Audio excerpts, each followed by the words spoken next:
Welcome back to The Pulse, brought to you by DeMarco's Italian Restaurant right there in downtown Rochester. Back open for business, so make sure you slide through some of the best Italian food. That's not opinion, that's fact. And right now, it's a swimming edition of The Pulse. We're joined by Ben Davis of the Golden Grizzlies swimming and diving team. And Ben, you know, it's that time of year, the Horizon League Championships. We're right up against it. You guys are ready to go. And I'm always intrigued by these conversations. One, you're a distance guy, which we'll talk about in just a couple of seconds. But number two, you guys are event-based in that everything you do all year long, every workout, every meal you eat, everything leads up to this. Take us through this, you know, a couple days away. What's the mindset for you guys right now? Honestly, the mindset is swim our races. You know, I mean, we've been training for this since day one, September 1st, even before. Some of us have been swimming since August. We had that month off in December, which was really rough. But I mean, we've been training day in, day out just to, you know, get there and throw down what we have. What you know, is what we're training for. So, you know, it's just a matter of getting there and throwing down a fast time and racing. And certainly high-level swimming is nothing that you're a stranger to. You were Horizon League Freshman of the Year. But one of the events you do in particular, something I'm always intrigued with. When I talk with track people, I always like talking with the sprinters. But on the swimming side of things, I like talking to the distance people because I don't know that you guys get the credit you deserve for the event that you have to do. You have to be mentally sharp for 15, 16 minutes.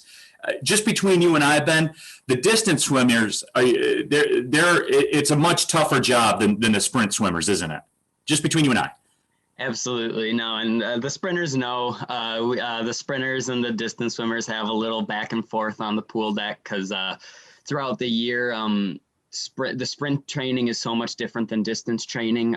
Sprinters go for quality, short reps, you know, really getting that speed and reaction time. And, you know, sometimes they're done half an hour to an hour before us. And, you know, D group, we train long stuff. We want, you know, figure out pacing, figure out getting into the turns, out of the turns quickly. And honestly, just getting that aerobic base as big as we can get it so we can hold our speed for as long as we can. So yeah, sprinters know how the distance group feels, and sprinters know, you know, it's a friendly battle between us, but you know, I think D group's harder, but Ben, you can say it, Ben. Distance is harder. Yeah. I mean, you just flat out say it. Distance is harder. It's hard. It's hard. You know, get me wrong. It's rough, you know, waking up 5:30 in the morning, knowing that you're going to be in the pool for an hour and a half, swimming, you know, long, hard practices. Just, it's hard, but you know, that's where that mentality comes in of just knowing that that's what you have to do to get better. So. And speaking of that too, I mean, just during the course of your race, I'm curious about this. So take me through this in that you talk about all the turns, you know, all the turns that you have to do, the fact that you're doing this for 15, 16 minutes. There is so much applied pressure throughout the course of your race and in every single move that you make for such a long period of time. How do you stay mentally sharp for that long? Because I don't know that people understand that. Every lap of the pool, you have to turn. Your turn has to be sharp. Everyone knows swimming a hundredth of a second is an eternity, and seconds can be lost in that turn. Yeah, absolutely. So during my race, you know, I really try and think about my turns the most, because like you said, that hundredth of a second is the difference could be the difference between first and eighth. It obviously depending on the race, but if you think about it, if you take off a third of a second, you know, 0.3 seconds from a turn, we're doing that 66 times, you know, that 0.3 66 times, that adds up real quick. So if you can cut down as much as you can on those turns, it can cut down on the overall time of the race. So that's a huge thing. And that's really what I think about, go into my turns, get out of my turns, is, you know, where I am in relation to the wall, where everyone else is around me, so I can figure out what the best, you know, course of action is, or even the point of the race, whether I really try for a fast turn short underwater to get swimming again, or if I want to quick turn long underwater to try and reserve some of my energy. It really changes throughout the race and throughout, depending on who I'm racing. Because, yeah. Well, Ben, you look at certainly we know what the story is with the swimming and diving program here at Oakland. It's been a long, storied tradition of excellence and championships and all those types of things. And I've had this discussion with Pete Hovland a lot. I like having it with the swimmers as well. I know you guys feel that. I know you guys feel the gravity of the moment and what's on the line for this Oakland program. And yet you keep coming back, and it always seems that you guys not only rise to the occasion, but push past that as well.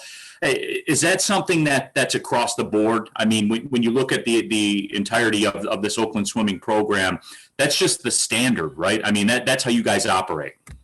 Yeah, absolutely. I mean, when we're recruited here, Pete makes sure we know the history of Oakland, the history of the swim team itself, and what we're getting ourselves into. So, when we accept that position on the team, we know exactly what we're getting ourselves into.